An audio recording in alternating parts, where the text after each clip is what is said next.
এই সংসারের সব থেকে বড় যুদ্ধ কোনটা? দেব-অসুরের যুদ্ধ যা অনেক বছর ধরে চলেছিল, নাকি রাম রাবণের যুদ্ধ, নাকি মহাভারত?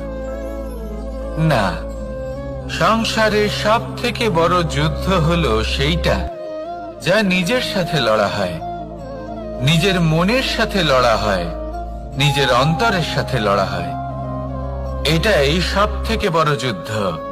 এবার নিজেই দেখুন আপনার সব থেকে বড় শত্রুকে।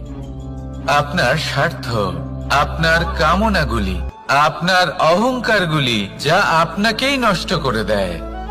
যদি এদের ওপর আপনি বিজয় লাভ করতে পারেন, তাহলে ধরে নিন এই সংসারে সবার ওপরে আপনি বিজয় লাভ করতে পারবেন।